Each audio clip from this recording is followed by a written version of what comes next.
Hello there, my name is Salim Javed, and in this program we are talking about cinema, and we are talking about a very interesting concept called Bollywoodization of Bollywood. In the first phase, there are three phases of Bollywoodization of Bollywood, where we talked in the first phase about how cinema was emerged as a cultural industry, then how marketing of Bollywood cinema, which is the second phase, how marketing of cinema, especially of Bollywood, in different countries created as a tool of soft power, how the spectacle, choreography, costume and music was welcomed by the entire world. And in the third phase, which is very interesting to understand when we are understanding globalization of Indian cinema, Bollywoodization started reshaping Indian culture and identity as per the ambition of Bollywood abroad. Now, it may sound very simple. What is wrong if Bollywoodization started reshaping Indian culture and identity as per the ambition of Bollywood abroad? Now, to explain this, I give you a very wonderful example. Now, suppose if there is a boy actually of 17 or 18 years, and he is very happy-go-lucky person, and he talks to people very freely. He is very extrovert also, sometimes introvert also, and he is a good company to keep. Whenever he comes to the meeting or a party, he is the person and everything. But imagine if he becomes conscious of that, then suddenly you will start feeling him. No, he is no more natural. It is very artificial. Why he is repeating himself? And same is with a girl also. Now, same is with cinema, that when you become conscious, okay, this is what people like about us. This is what people want to see us. But when you were constructing this image, you were pure. You were like very free to explore. And when you were free to explore and the images that you gave, and imagine that if you are bound by those images, it is like, suppose if you are good at writing, and I know that you are good at writing, and I come and now that you have to write this way.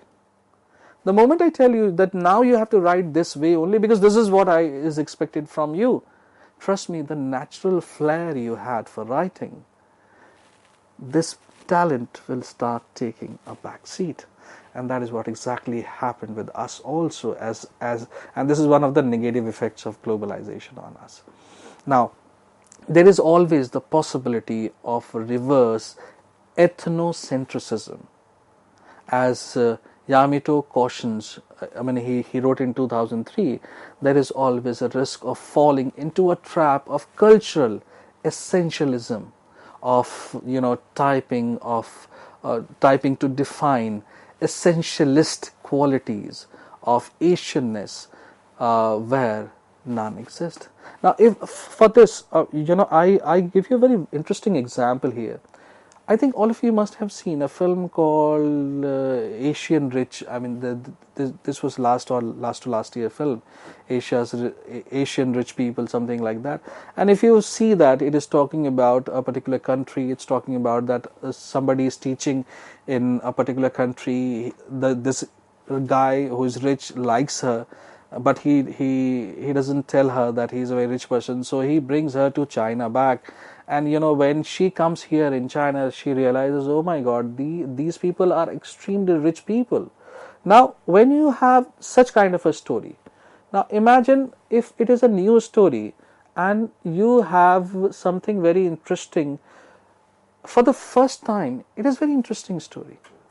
Now, you are making this a story trying to be interesting is the problem. Now, suppose this is what, just to make you understand better, imagine that you are very good at poem, okay? And this is an incident from anybody's childhood. And I'm very good at, poetry. And my parents, whenever there is a guest in the house, they invite me and say, Salim, kahani sunao. wo kavita sunao. Now, I will enjoy it initially, but after a point, it will become a routine for me, or maybe after some time, I do not like it, So when you are exploring, like imagine DDLJ or Hum Aapke Hain Kaun cinema, which is of 90s. Now you enjoyed it because it was fresh. You did not see something like this before, like Nadia Ke Paar, which was a Bhojpuri film, was translated into Hum Aapke Hain Kaun. People thoroughly enjoyed it, you know. Now, that particular producer, if he starts repeating same thing again and again and again and again, you know, then it has become a compulsion for him. So it may do wonders for a time or two, but it may not last long. Now, same thing here is being said when you have reverse ethnocentrism, you know, then there is a risk of falling into a trap of cultural essentialism. अच्छा, बॉलीवुड की फिल्में तो ऐसी ही होती हैं, you know, अगर इसमें ये नहीं है तो ये बॉलीवुड की फिल्म नहीं है. Now you are falling in something where you created it for the enjoyment. Now it has become a trap. Now that is what is a problem with you have globalization. I give you a very recent example related to this. Now I was looking at a Korean news channel. Obviously it was in English. I do not understand Korean language. So there was a discussion going on. There was a professor. There was somebody in studio. There was somebody from Netflix. There were 2-3 more people invited. Usually they have 2 people invited. They do not invite 20 people simultaneously. Okay, so now the producers of this program called this program which became very popular recently, Squid Game. Now, producers of that particular program are feeling trapped because now Netflix is asking them to produce the same sort of a program because it fetched huge viewership for Netflix. Now maybe what if they do not want to create the same sort of a program, but if they do not create same sort of a program, they will not get the financing. I mean, this is something very interesting, and I mean, I was reading about it. I got it, and this was written in 2003, where they are saying that there is a risk of falling into a trap of cultural essentialism.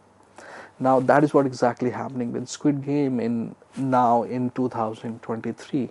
Recently, I saw that program. Now, what are the good things about globalization? Obviously, it reduced the film financing risk, you know, and now screenplays are available before the film shoot happens. It was not earlier. It used to be like people used to write scenes on set. There is industry status, which is like now we are out of the clutch of what do I say, underworld. Then you have, you know, now you have per year more films. Like if I'm an independent producer, hardly I can make a film or 2 per year. But because of corporatization, I'll give you an example of UTV and Eros International. How do they come up with 20 films per year? You know, I have prepared a chart for that and I'll share that with you. It is now, understand that because it is a creative business, so the balance of creativity and business has to be at par with each other, which becomes this becomes one of the problems later. Now, when you talk about the bad things about globalization, now what happens is, like, if I'm a person, like if I'm a manager in a corporate company and my company is financing a particular film, so I will come with that approach where I'm dealing with business. But the problem is, it's not a business. It's not only a business. It's a creative business. Now, because of which sometimes what happens, they are talking more about facts and figures, whereas we are not just dealing with facts and figure. Now, what happens, you know, because they are talking more about facts and figures, so in a bid to minimize the degree of uncertainty associated with the investment, corporate entities often tend to interfere. Now, this is a problem. I'll talk about it extensively in coming videos. Interfere in the activities of the creative unit, which often leads to absurd fallout. People literally they walk away. They literally walk away from the project, and you must have come. Okay, this film was started directing by this person, then this person came, then this person came. This is basically one of the reasons. Then you have, because these people are more in corporate lifestyle, so they, in order to establish themselves as a serious player, sometimes these neophytes, new executives actually announce big budget movies and hire big star, irrespective of the fact what will happen. But it should look big. It should sound big. That's why we have, disaster film every year, big budget film, but they prove to be a disaster every year. So this is there in the root. Now, independent producers have either been wiped out, something to think about. Independent producers have either wiped out by these corporates or have teamed up with them. There are few independent producers surviving. That's why it is written with very few exceptions. Sajid Nadiadwala is one of them. Yash Raj is, because they have all the wings in place, so they are surviving. And there are one or two more. Vishesh film is one of them. Now, bad thing about globalization, corporatization.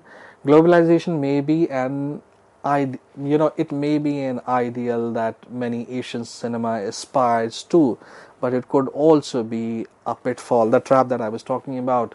Already in the Chinese cinema, and this is a very good example, already in the Chinese cinema, the trend towards huge blockbuster, because in if you remember, 80s and 90s was an era of blockbuster, so they have opted for the blockbuster production.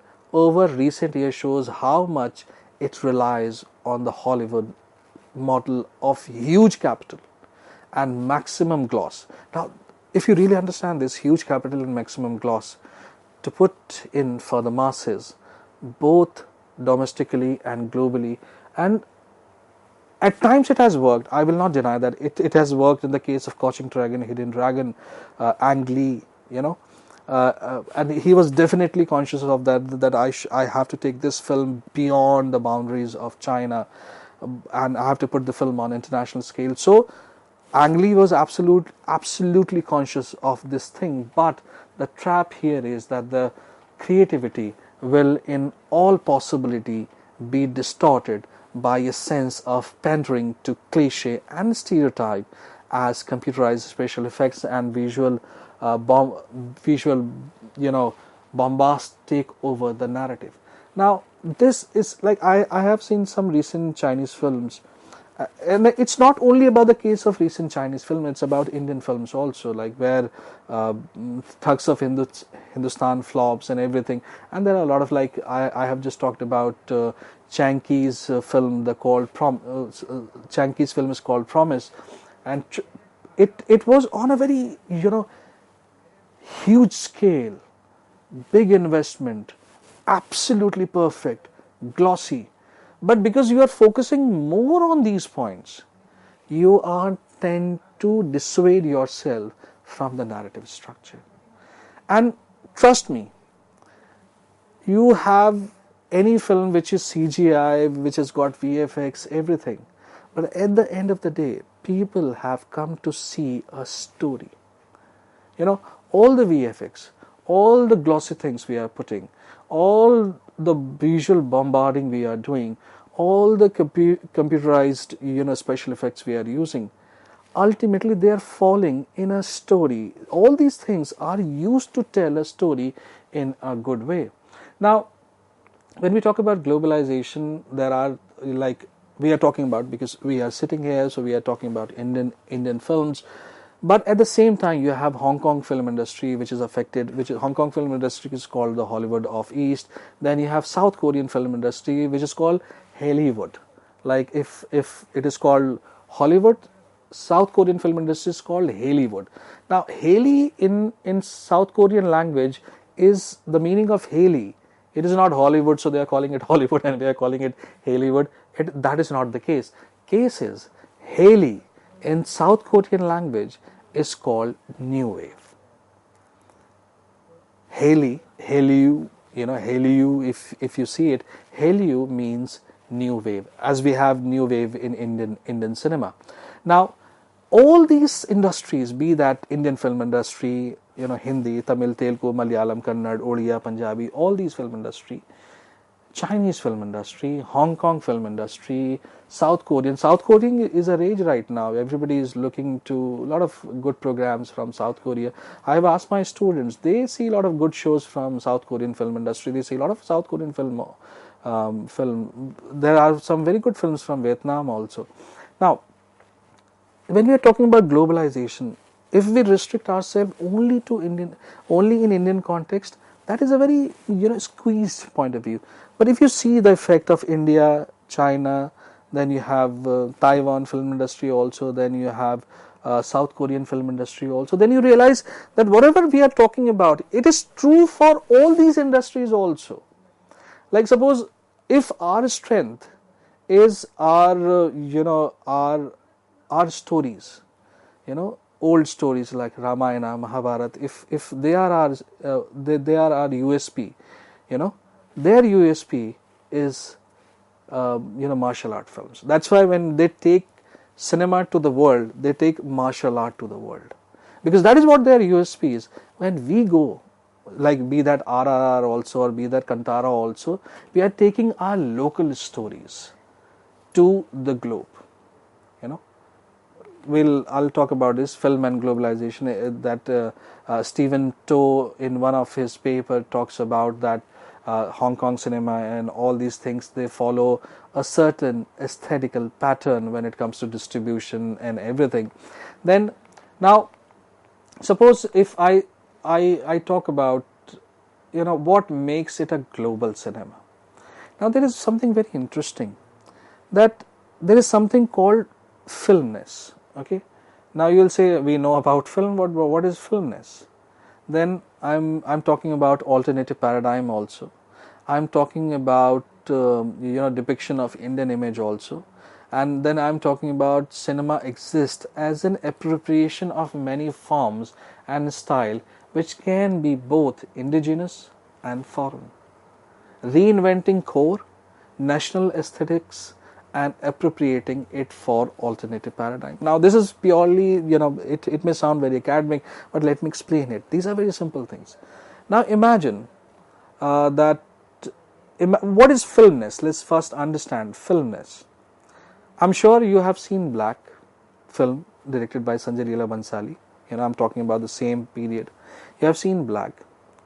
Now, if you remember that when the main actress Rani is sitting in open space and snow starts falling and she starts feeling it on her hand. Amitabh Bachchan is also sitting beside her. Now she starts feeling snow on her hand. There is no dialogue in that particular scene. There is nothing. Imagine that scene if you have seen Devdas, when Paro comes to know that Devdas is there at her doorstep, and when she starts running from the stairs and she crosses the hallway and then she goes to him. If you remember her sari floating in the air, it's a long sari. Nobody in real life puts that sort of a sari in real life. But that is filmness. Imagine a scene that everything, a person is standing to a grave. He is still. Grave is still. Only there is a river flowing in the background and air is flowing. There are some leaves which are dangling and it's complete silence. That is called filmness. Alternative paradigm. What is alternative paradigm? When I think that you will be giving me your images, it is again an answer to the trap that I was talking about.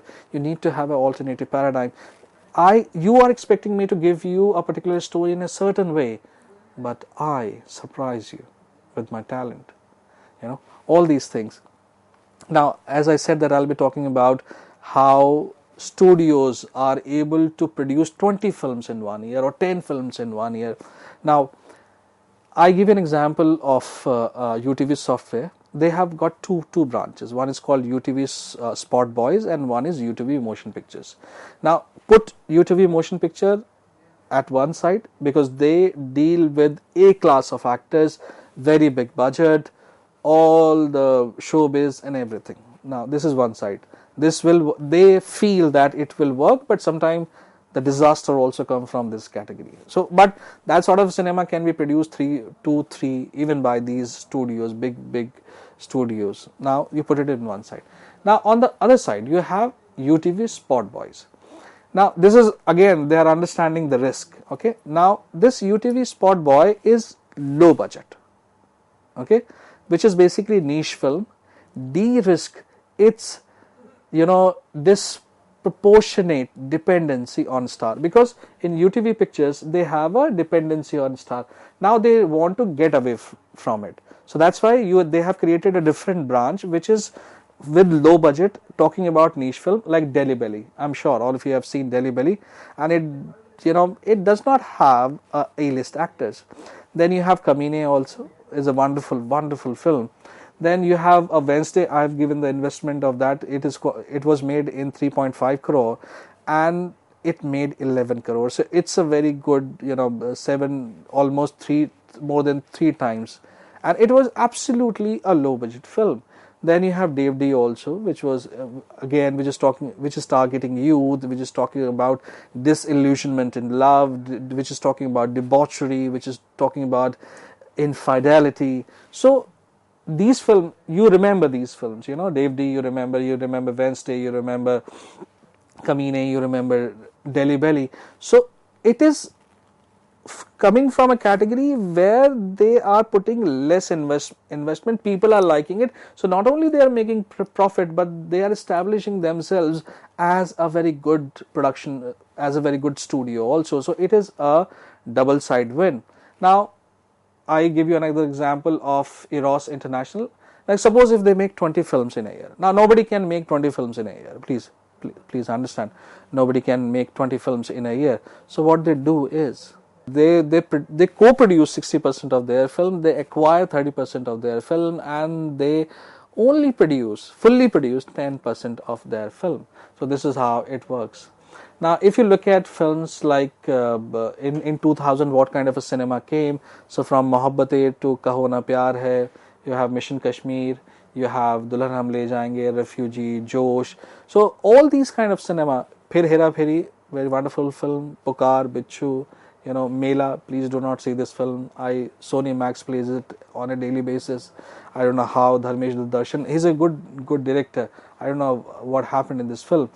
In 2001, you have, all these films, Kabhi Khushi Kabhi Gum, you have Gadar, Lagan, official entry to Oscars, after Salam Bombay, and before that, Bhanu Athaiya won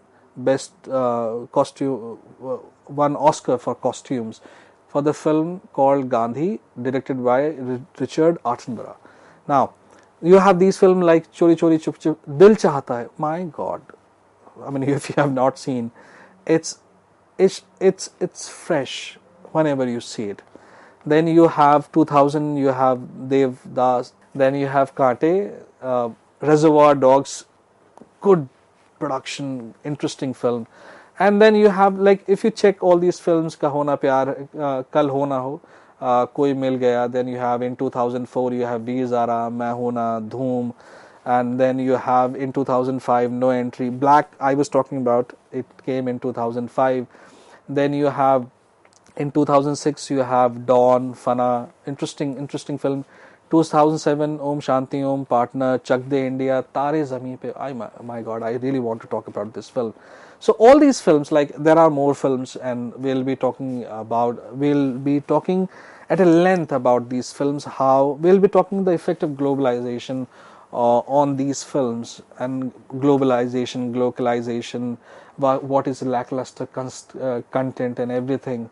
And you see Chak De India, which is basically a news article in a newspaper, and this entire film is made. Tare Zameen Pe, nobody has thought of such interesting film before. And 2008, I always say, is a wonderful year when Ghajini was released, and for the first time in India, we have 100 crore club, net, not gross. Thank you very much. Hope to see you in the next video.